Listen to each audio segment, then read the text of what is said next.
वास्तविक फलन के ग्राफ। नंबर 1 हेडिंग लिखोगे आप तत्समक फलन, आइडेंटिटी फंक्शन।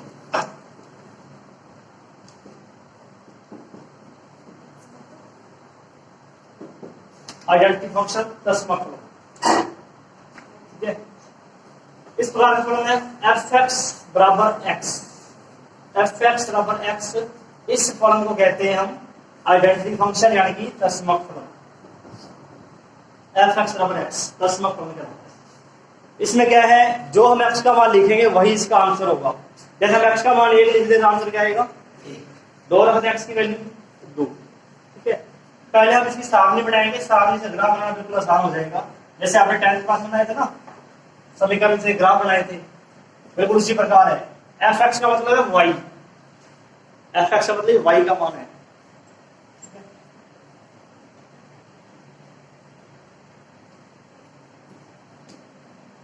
जैसे हम x का मान 1 लेते हैं, x का मान 1 रखने पर क्या आंसर आएगा 1, 2 रखने पर 2, 3 पर 3, 4 पर चलो 4 लिखते हैं, 0 पर 0, -1, -2 और माइनस इतने ले लेते हैं माइनस।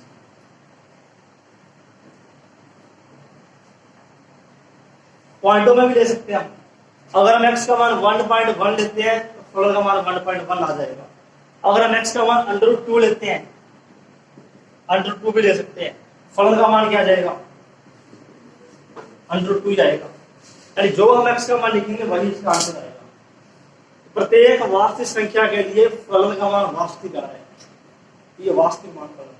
अब ग्राफ देखते हैं इसका कैसे बनेगा।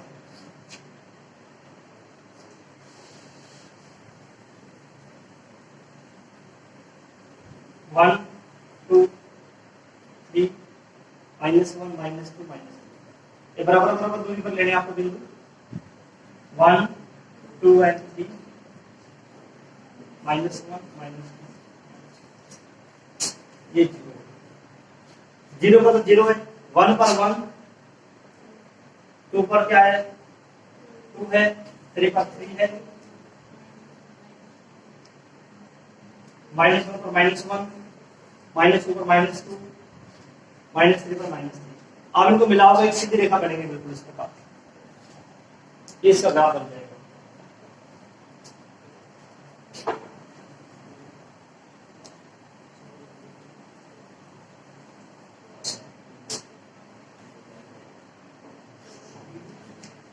इस पर रेखा बनेगी, इसके सिरों पर 3 निशान लगा दोगे आप। 3 निशान क्यों लगा रहे हैं? अनंत तक जाएगी रेखा। अब इसका प्रांत और परिसर क्या है? f का प्रांत, प्रांत से यहां अर्थ क्या है, x के वह मान बताने हैं जिनके लिए फलन परिभाषित है। कि हम x से क्या क्या मान रख सकते हैं जिनसे इनका उत्तर आएगा, जिससे इनका वास्तविक उत्तर आएगा। जैसे अभी मैंने बताया x का मान 1 2 3 ले रहे हैं तो फलन के मान आ रहे हैं, पॉइंटों में लेते हैं तो भी उत्तर आएंगे। हम x का मान 0.2 रख दें, आंसर 0.2 आ जाएगा। √2 रख दें तो √2 आ रहा है, √3 रख दें x का मान, फलन का मान क्या आएगा √3। तो इसका प्रांत क्या होगा फिर बताओ? प्रांत इसका होगा r का मतलब है सभी वास्तविक संख्याएं। अगर हम x का मान कोई भी वास्तविक संख्या रखते हैं तो इसका आंसर वास्तविक संख्या ही आएगा। वास्तविक संख्याओं में √ वाली संख्या भी आएगी, पॉइंट वाली भी आएगी, सारी आएगी। और परिसर क्या होगा इसका?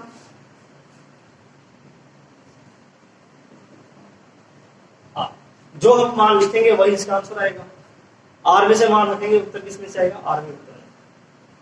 तो क्वेश्चन एग्जाम में जब क्वेश्चन आएगा तो यही है, तस्मक फलन को परिभाषित कीजिए। क्या लिखोगे? फलन f x बराबर x, तस्मक फलन क्या होता है? सारणी बना के ग्राफ बनाना है आपको, प्रांत और परिसर लिखना है। ये नंबर 1 फलन है।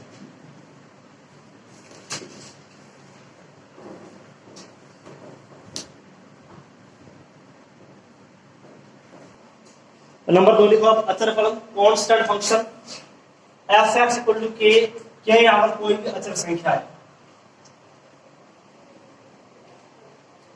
Constant number.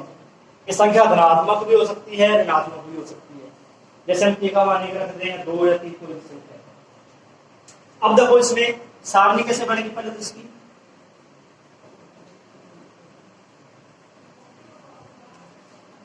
x का मान कुछ भी रखो, फलन का मान k आएगा।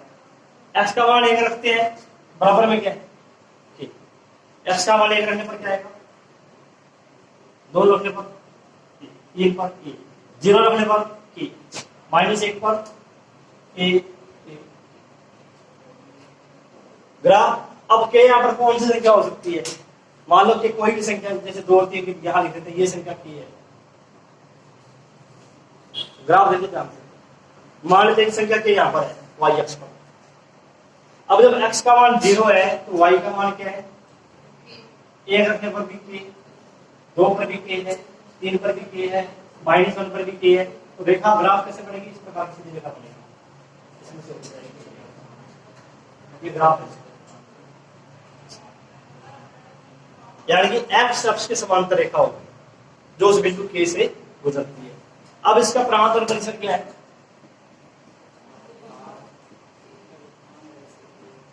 प्रांत इसका है r।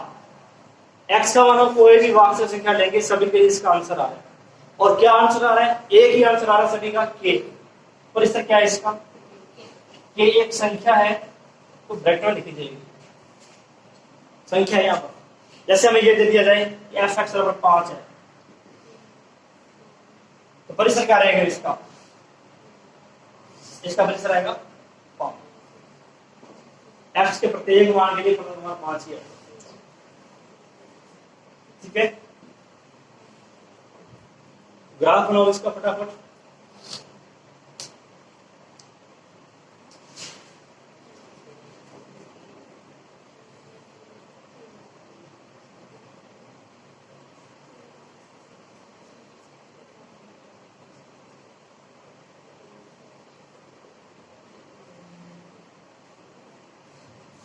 नंबर 3 पॉलीनोमियल फंक्शन, बहुपदीय फलन। f(x) बराबर a0 x raise to n, a1 x raise to n minus 1, a2 x raise to n minus 2, last है an माइनस 1x और an। इसको कहते हैं बहुपदीय फलन। a0, a1, a2, an ये सभी कांस्टेंट है, और n यहाँ पर क्या है, धनात्मक पूर्णांक संख्या। यानी कि जो x की जो घात है यहाँ पर वो धनात्मक होनी चाहिए और पूर्णांक संख्या होनी चाहिए। एग्जाम्पल देखो इसका, जैसे हम ये लिख रहे हैं example 5x raise to 6 7 3x raise to 4 1/2x square plus 5/7। ये क्या है, बहुपदीय फलन है। x की घात देखो 7 4 2, इस प्रकार घात आ रही है।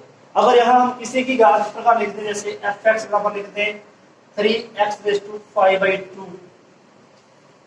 2x square 2x square. अब ये बहुपदीय फलन नहीं है,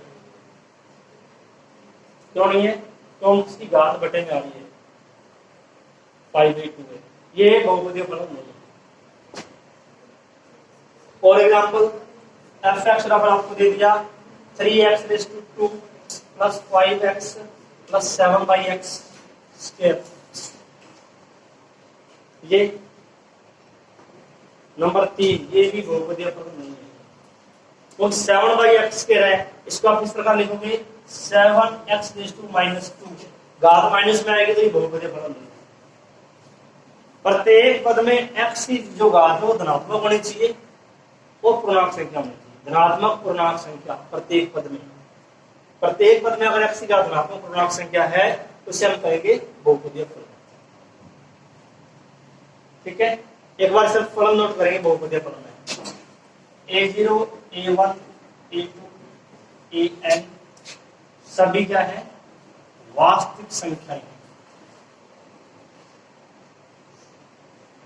ये संख्या बटे में हो सकती है, जैसे हमने 5/7 लिख दिया, 1/2 लिख दिया, या √3 भी हो सकता है, फिर भी क्या रहेगा, बहुपदीय फलन रहेगा।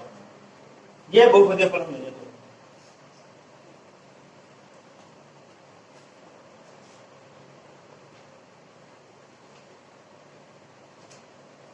अब हम एक बहुपदीय फलन का ग्राफ देखेंगे, एफ एक्स बराबर एक्स स्क्वायर का ग्राफ कैसे बनेगा।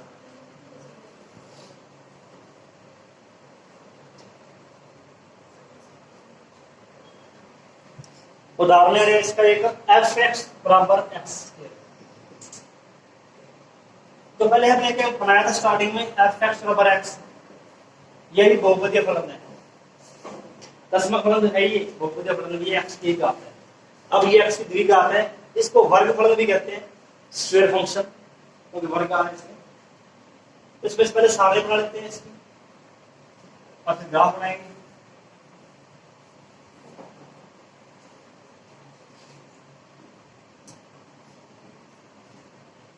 -3 से स्टार्ट करते हैं, -2 -1 0 1 2।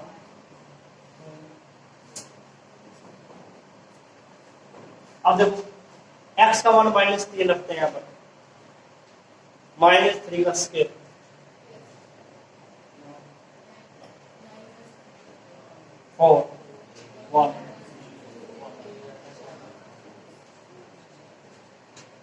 ग्राफ बनाने के लिए हमें x के मान तो सही है, y के मान देखो कहां तक आ रहे हैं, 9 तक ही मान लो चलो, अगर हम 3 तक बनाते हैं तो यहाँ हम 2 कौन सा ले रहे हैं, 2 4 6 8 10।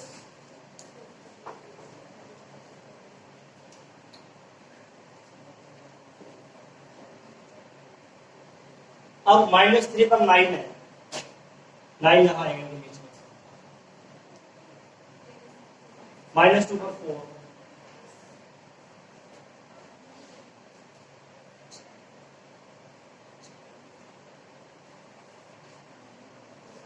-1 पर 1 आएगा इनके बीच में,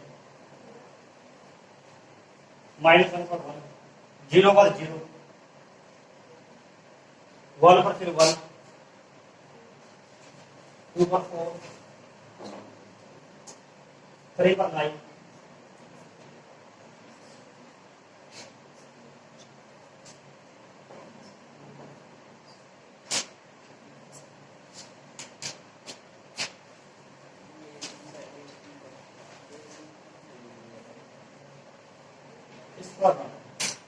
प्रबल्य का नाम सुना आपने, प्रबल्य, प्रबल्य बोलते हैं आकृति को, प्रबल्य पैराबोला।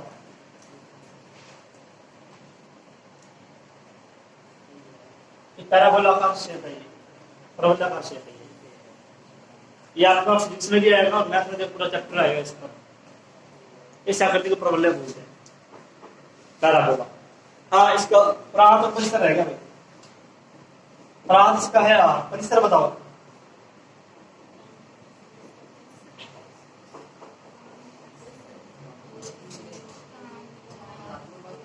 धनात्मक वास्तविक संख्या, सारी संख्या धनात्मक आएगी, ठीक है ना। अगर आप √2 रख दो ना इसका x का मान, तो x क्या हो जाएगा, 2 हो जाएगा, वो भी धनात्मक ही आएगा। इसका परिसर है r प्लस यूनियन 0, 0 भी आएगा साथ में, धनात्मक संख्या में 0 का मतलब तो 0 को 1 से लिखना पड़ेगा आपको, धनात्मक वास्तविक संख्याएं 0 सहित।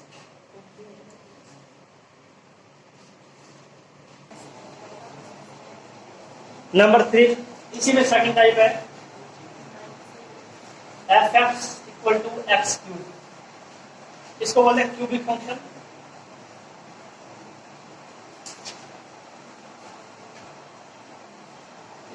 घन फलन यानी कि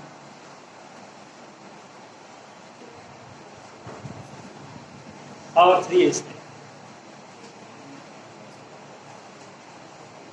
अब देखो क्या क्या आएगा इसमें, -3 रखने पर x की वैल्यू पुट करें -3, -3 की पावर 3 -27, माइनस में आएगा नहीं, -2 रखने पर -8,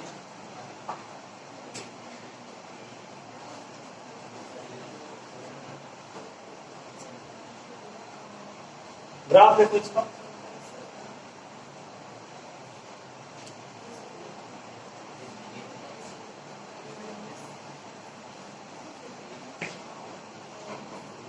थ्री वाला तो पॉसिबल नहीं है यहाँ पर, -2 पर -8,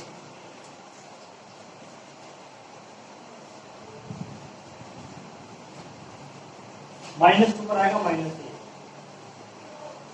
-1 पर -1, 0 पर 0, 1 पर 1, फिर 2 पर 1।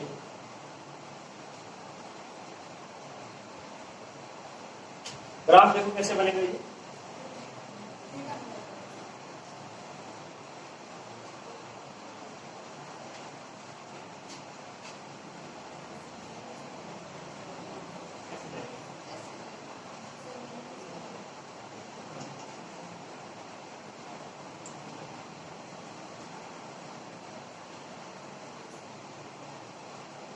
ये ग्राफ अपराध शिकार है, परिसर क्या होगा?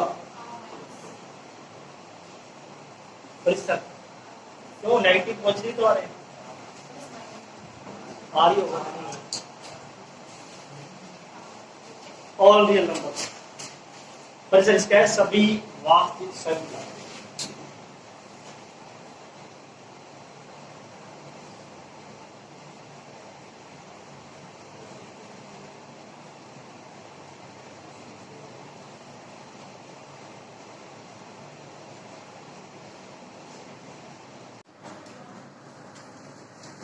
परिमेय फलन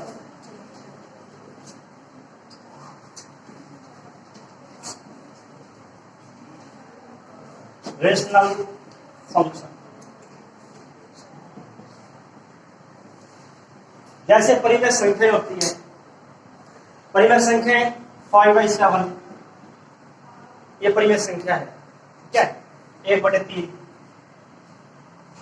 ये क्या है? रेशनल नंबर है, परिमेय संख्या है। इसी प्रकार परिमेय फलन क्या होंगे? अंश में और हर में फलन हो उसे परिमेय फलन कहेंगे। फॉर एग्जाम्पल 2x + 4 x² + 3, ये क्या है? अंश में फलन है, हर में फलन है, इस पूरे को हम क्या कहेंगे? परिमेय फलन।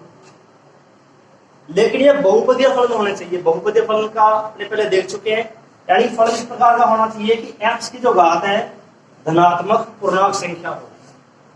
x की घात क्या होनी चाहिए?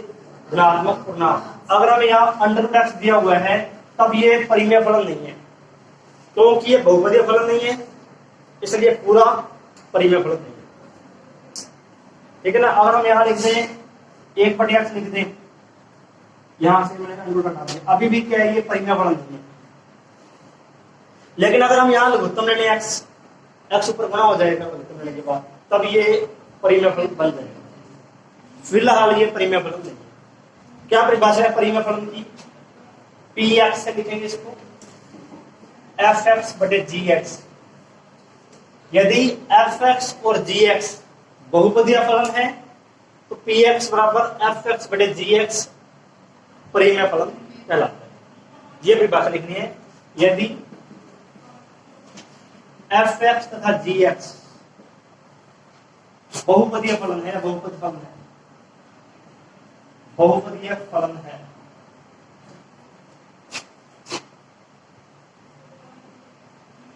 तथा gx ≠ 0, तो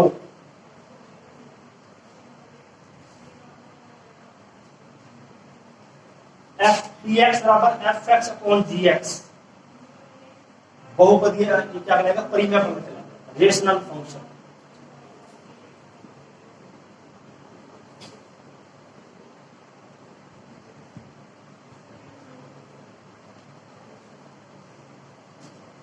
एग्जाम्पल आप अपनी मर्जी से कोई भी बना सकते हो, जैसे x² + 2x + 1 + 4 x² - x + 1। ये एग्जाम्पल लिखा मैंने परिमेय फलन का। और ये और एग्जाम्पल भी लिख सकते हो आप, x + 1 x³ + 4x² + 2x + 1। ये भी क्या है? परिमेय फलन।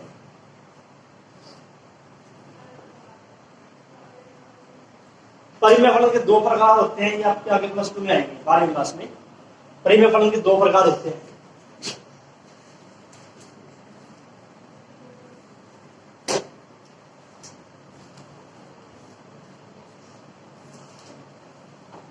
तीनों एग्जाम्पल मैंने अलग अलग लिखे, आप देख सकते हो क्या क्या डिफरेंस है तीनों में।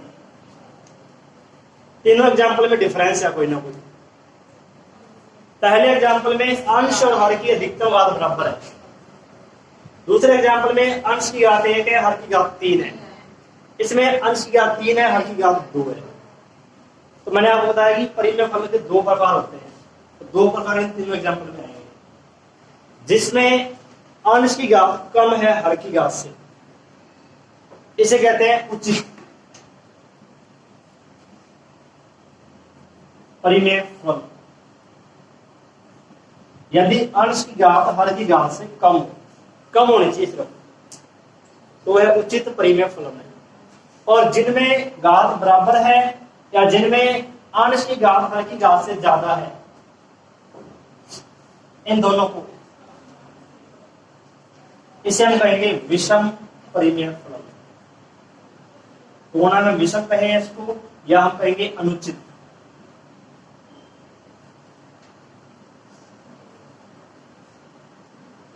इसे कहेंगे प्रॉपर, इंग्लिश वर्ड इसका प्रॉपर है, इसका है इम्प्रॉपर।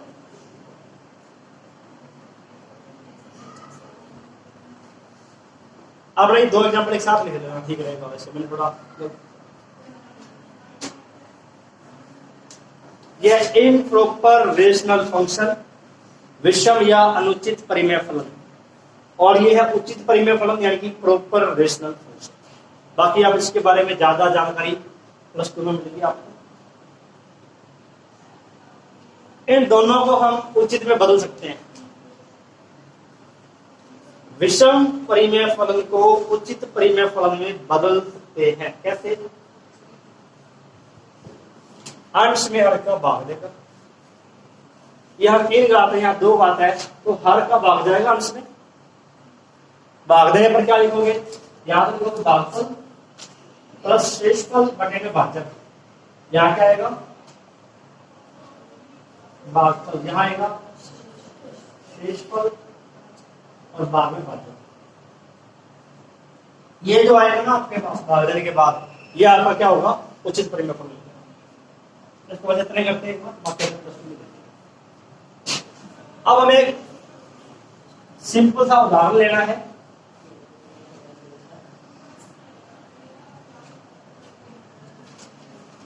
परिमेय फलन का बिल्कुल सिंपल सा उदाहरण लेना है। f(x) बराबर है 1/x, x not equal to 2। इसका हमें प्रांत परिसर और ग्राफ लिखना है। f(x) बराबर 1/x।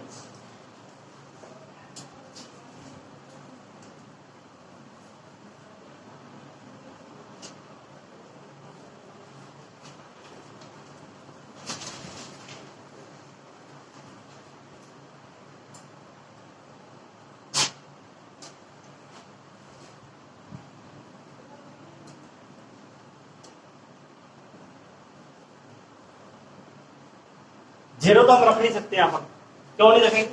1/0 अनंत f विभाजित हो जाएगा। शुरुआत कर रहे हैं हम 1 से, 2 3 4 तक। 1 रखने पर 1/1, 1/2 0.5, 1/3 0.33, 1/4।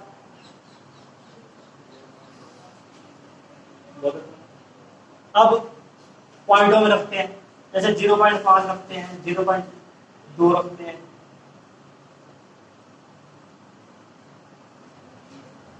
पॉइंट 5 रखने पर क्या आएगा? x का मान 0.5 है, 1/0.5। पॉइंट को उठाएंगे ऊपर 10 चला जाएगा, 10/5। देखो यहाँ पर 2 रखने पर 0.5, 0.5 रखने पर 2। अब 0.25 मैंने लिख दिया है। 4 रखने पर 0.25, 0.25 रख देंगे, पॉइंट बढ़ाएंगे ऊपर 100 आ जाएगा, 100/35। ऐसे ही मान आपको माइनस में भी लेने। फिर बढ़ाओ इनका ग्राफ।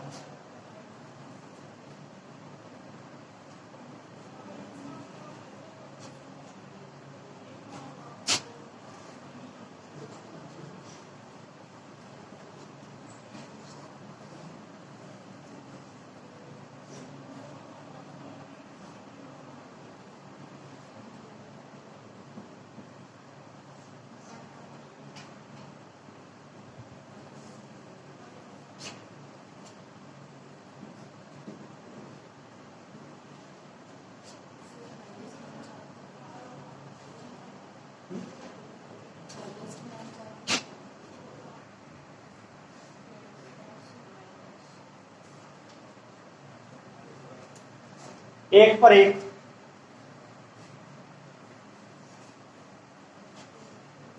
दो पर 0.5 इसका होगा, 3 पर 0.3, थोड़ा सा नीचे हो जाएगा इससे 0.25। अब 0.5 यहां है, देखो x का मान 0.5 ले रहे हैं और y का मान कितना आ गया, x का मान 0.25, इसका भी आधा कर देंगे, y का मान कितना देगा 4, इस पर देगा।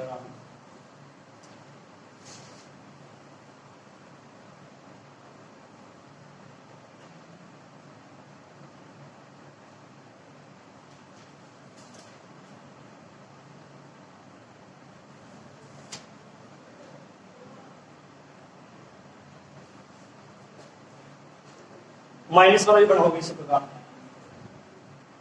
माइनस वाला बिल्कुल सेम रहेगा। आप -1 लोगे ना और ये -1 ही आ जाएगा। अगले साथ इसे बनाने थे, -2 या नीचे वाला बनाना, -2 पर माइनस आ जाएगा, ये माइनस तो ये भी माइनस, माइनस पर माइनस आते जाएंगे, सेम ऐसे बनेगा।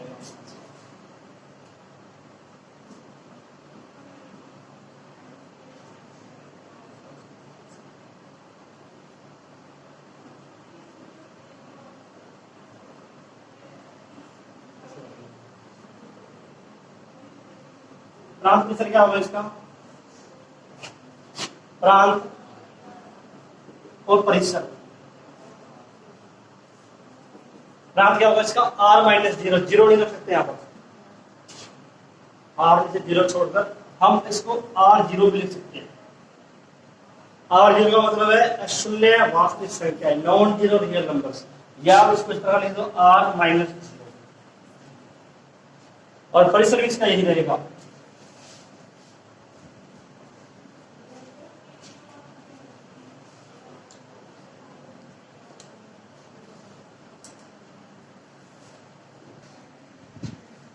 मॉडुलस फंक्शन क्या है, f(x) इक्वल टू मापांक x, इसको बोलते हैं मॉडुलस फंक्शन, मापांक। अर्थ क्या है इसका, देखो इसको मॉडुलस कैसे हटाते हैं, सबसे इंपॉर्टेंट यही है, यदि x का मान 0 से बड़ा है या बराबर है, यदि x का मान 0 से बड़ा या बराबर है तो मापांक को हटाकर हम सीधा लिख देंगे x, मापांक को सीधा हटा देंगे। और यदि x का मान 0 से छोटा या बराबर है, 0 से छोटा है, बराबर तो यहाँ आ गया, 0 से छोटा है तो क्या लिखेंगे इसको -x, मापांक हटाकर माइनस लगाएंगे, यानी कि फलन का जो मान आएगा हमेशा धनात्मक ही आएगा। दोबारा देखो, यदि x का मान 0 से बड़ी संख्या है या बराबर संख्या है तब तो हमें फलन ये वाला लेना है, यानी इस फलन के दो पार्ट है, एक तो x है, एक -x है, और यदि ये संख्या 0 से छोटी है तब फलन कौन सा लेंगे हम -x। जैसे अब ये पूछेंगे आपको f4 का मान बताइए क्या है, फलन कौन सा लेंगे ऊपर वाला x, x का मान 4 इसमें रखेंगे, क्या उत्तर आ जाएगा। अब ये पूछा जाए f-4 क्या है, x का मान क्या है यहाँ पर -4, x का मान -4 है, 0 से छोटी संख्या है, इसमें रखेंगे -x में।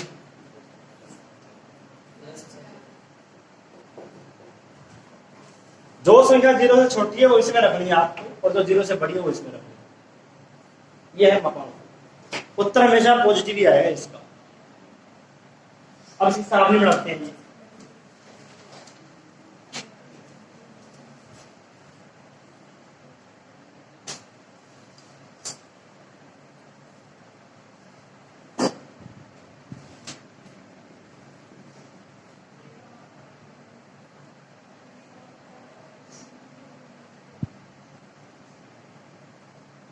-4, -3, -2, -1, -2, -1, 0, 1, 2, 3 and 4।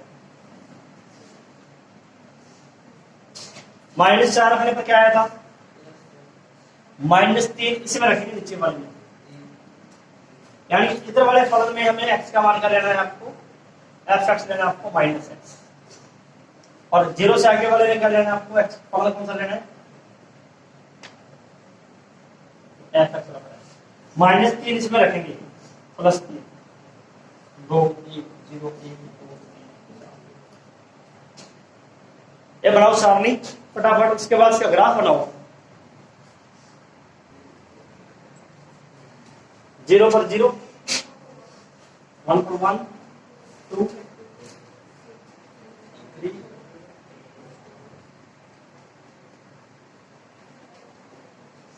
4। कैसे बनेगी ये कौन लिख देगा? इधर -1 पर 1, -2 पर 2, इस तरह का।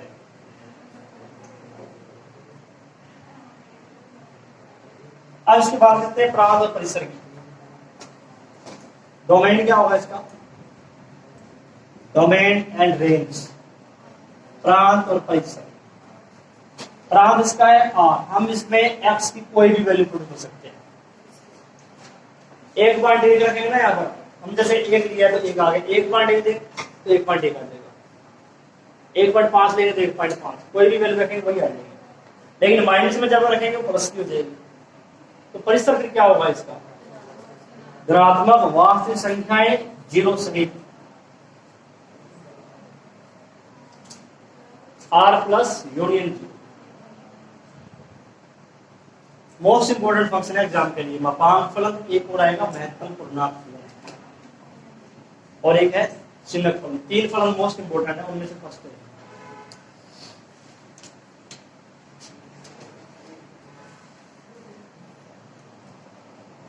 चिन्हक फलन signum function f(x) equal to है मापांक x बाई x। यदि x की वैल्यू 0 नहीं है और यदि x का मान 0 है तब इसका आंसर भी 0 है। मापांक x by x if x not equal to 0, if x equal to 0 then value 0।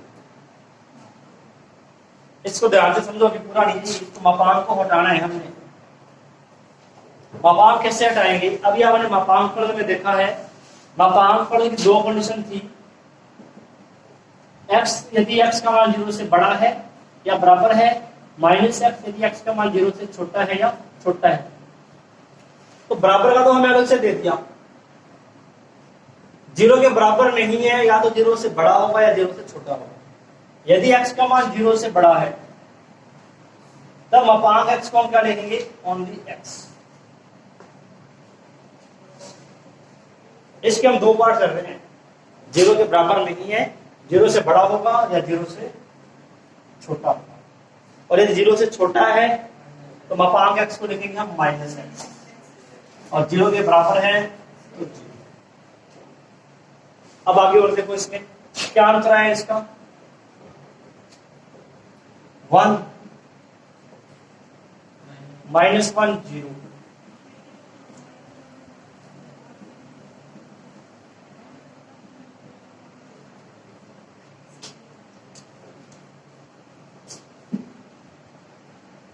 अब यदि x का मान 0 से बड़ा है तब फलन का मान क्या है?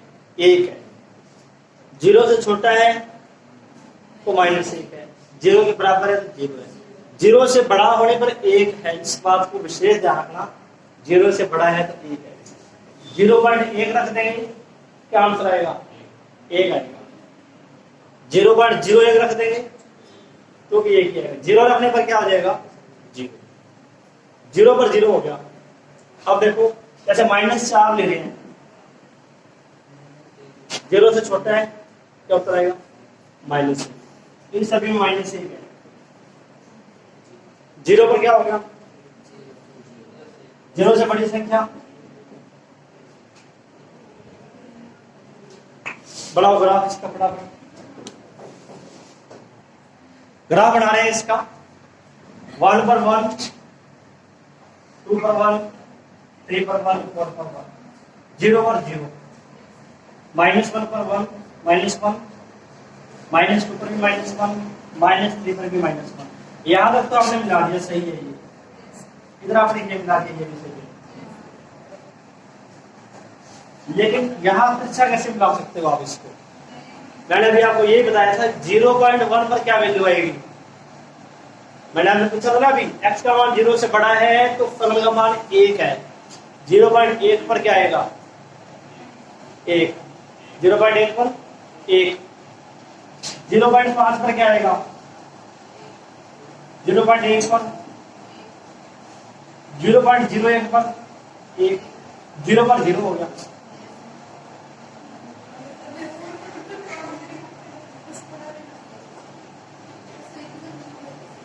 आगे -0.5, 0 से छोटी कोई भी वैल्यू है -1 ही रहेगा। -0.5 पर -1, -0.1 पर -1। अब यहाँ एक प्रॉब्लम आ गई। प्रॉब्लम क्या है, यहाँ ये ग्राफ इधर इस लाइन से मिल गया, इधर से लाइन से मिल गया।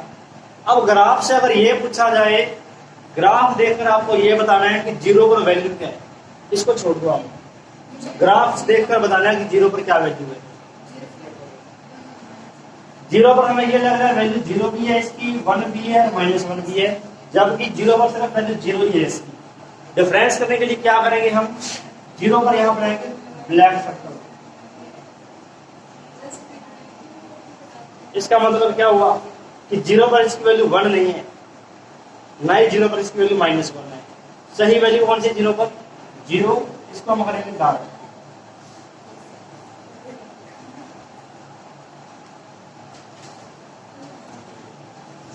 फॉर्मूला ब्रांच R और परिसर इसका है